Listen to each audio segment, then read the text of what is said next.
Hotel में धराई।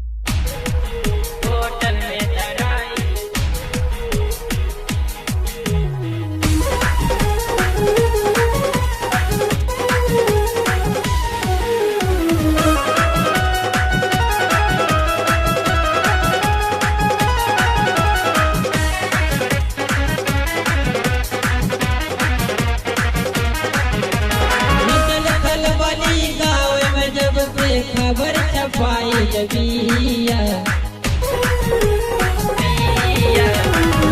खलबली गाँव में जब से खबर छपाई जबिया बाबू साहेब के छोटकी धिया होटल में धराइल बिया।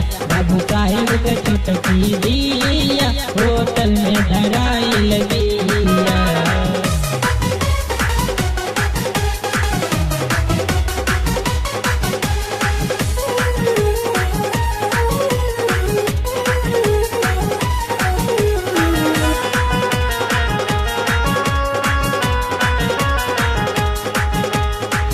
सगरी खानदान के कटाई नाक रे बाबूजी के इज्जत जर के हो गईल रात रे।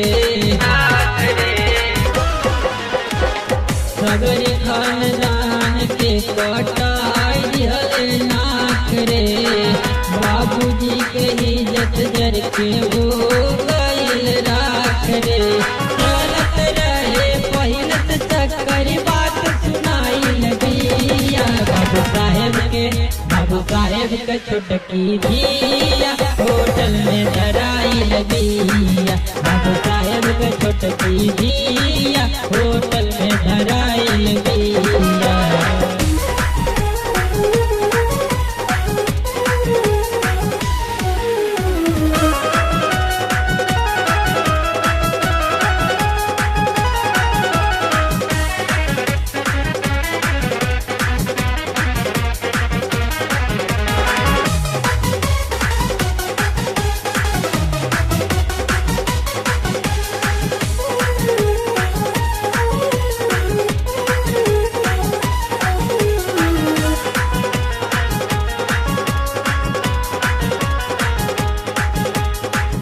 रोज स्कूलिए में पढ़त रहली बेटी उन्हीं से होत रहे बाबूजी के सेठी। पढ़े के बहाने रोज पढ़त रहली बेटी नया नया लवर संगे करत रहली सेठी। बाबू माई के हाथे खूबे पिटाइल बिया। बाबू साहेब के छोटकी धिया होटल में धराइल बिया।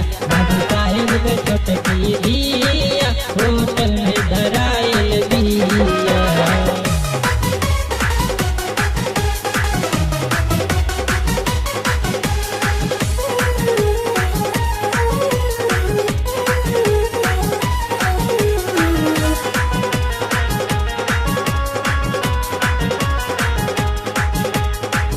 बस में रहे नाइन कर चढ़ली जवानी कर लगली बबुनी जाके होटल में नादानी।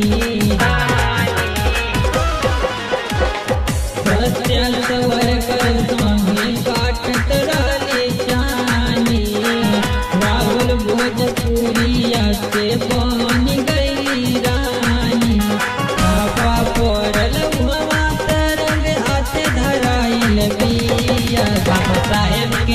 बाबू साहेब के छोटकी धिया होटल में धराइल बिया। बाबू साहेब के छोटकी धिया होटल में धराइल बिया।